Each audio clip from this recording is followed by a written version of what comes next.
នៅលើគែមផ្លូវតូចមួយក្នុង pantry ស្ងប់ស្ងាត់ពោពេញទៅដោយស្មៅខៀវនិងសំឡេងចៀនបង្គួរពន្លឺថ្ងៃលីជាមួយខ្យល់ត្រជាក់ធ្វើឲ្យអាកាសធាតុស្រួលចិត្តបំផុតនៅលើកៅអីឈើចាស់មួយក្រោមម្លប់ឈើត្នោតឈើធំនោះបុរសម្នាក់អង្គុយឈានទូរស័ព្ទដៃរបស់គេ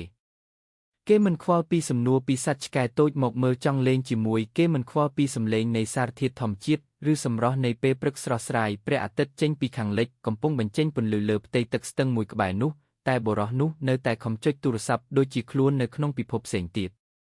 ជិតម៉ោងមួយគិតទុកក្នុង pantry គេមិនបានស្ដាប់សំឡេងបរិស្ថានឡើយនៅពេលខ្យល់ភ្លុំមកស្រាលនិងស្លឹកឈើធ្លាក់ចុះលើស្មៅបុរសនោះតែត្រឡប់មុខមកសំបីសន្ទុះមួយមិនមានគេនៅតែធ្វើមិនដឹងចុងក្រោយមានក្មេងស្រីតូចម្នាក់រត់មកជិតគេហៅថាបុប៉ាមើលអត់ចុងក្រងផ្កាដែលខ្ញុំបានធ្វើប៉ុន្តែគេតែឆែកទូរស័ព្ទហើយនិយាយថាបូម៉ាសូសិនប៉ាកំពុងពិបាកPantry ស្ងប់ស្ងាត់បន្តអំជាមួយការមិនដឹងនៃបុរសម្នាក់ដែលកំពុងបាត់បង់អ្វីមួយដែលសំខាន់ជាង smartphone បន្ទាប់ពីក្មេងស្រីហៅប៉ាឲ្យមើលផ្កាគាត់ស្ទាក់ស្ទើរបន្តិចប៉ុន្តែភ្លាមគេតែបន្តចុចអេក្រង់ដដែលក្មេងស្រីធ្វើមុខស្អប់បន្តិចបន្ទាប់មកបង្រួបផ្កាទាំងនោះស្ទើរដៃហើយត្រឡប់ទៅខាងឆ្វេងអាងទឹកនៅជិតនោះចាប់ផ្ដើមឆ្លុះចេញពន្លឺស្រស់នៃព្រះអាទិត្យដែលកំពុងចុះលិចសំឡេងបក្សីហៅគ្នាពីលើឈើហើយខ្យល់បន្តផ្លុំស្លឹកឈើឲ្យរំយាលប៉ុន្តែគេនៅតែធ្វើមិនដឹងស្ទើរបាត់បង់ពេលវេលាមួយទៀតបុរសនោះស្រមៃទៅកាន់ថ្ងៃដែលគេនៅតែអង្គុយចុចទូរស័ព្ទដោយក្មេងស្រីមិនមកហៅថាបុប៉ាទៀតគ្មានផ្កាដែលគេមិនបានមើលគ្មានស្នាមញឹមតូចទៀតឡើយនោះជាពេលដែលគេចាប់ផ្ដើមយល់ថាតម្លៃពេលវេលានៅជិតមនុស្សខ្លះមិនអាចរកបានវិញបើបោះបង់ឱកាសទៅហើយ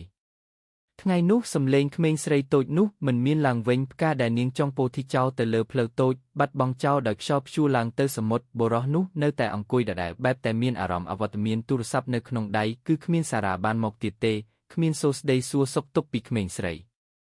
បន្ទាប់ពីពេលវេលាជាច្រើនម៉ោងរួចជាប៉ុន្មានថ្ងៃប្រលប់មួយនាំមកនៅភ្លៀងស្រាលគេអង្គុយនៅកន្លែងដដែលប៉ុន្តែពេលនេះគេបានដាក់ទូរស័ព្ទនៅជាប្រអប់ខាងជើងភ្នែកគេឲ្យខ្សែទៅលើផ្កាឈូកដែលងើបឡើងពីអាងទឹកហើយគេចាប់ផ្ដើមចងចាំ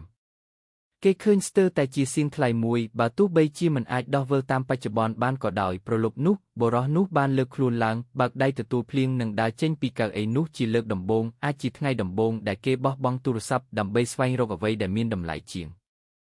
ស្វែងរកស្នេហាឱកាសនិងការស្មោះត្រង់ដែលគេធ្លាប់ធ្វើមិនដឹងបន្ទាប់ពីថ្ងៃនោះបុរសនោះចាប់ផ្ដើមផ្លាស់ប្ដូរប្រព្រឹត្តការណ៍គេទៅដើរលេងក្នុង pantry រៀងរាល់ថ្ងៃពាក់ព័ន្ធជាមួយសំណើចរបស់កុមារនិងសំឡេងធម្មជាតិគេដាក់ទូរស័ព្ទក្នុងកាបូបជំនួសដៃគឺមិនមែនដោយបែកបាក់ទេប៉ុន្តែដោយចិត្តជឿជាក់ថាពិភពពិតស្ថិតនៅមុខគេមែនទែន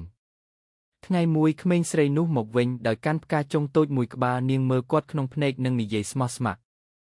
ប៉ាអាចមើលផ្កាខ្ញុំបានឬនៅ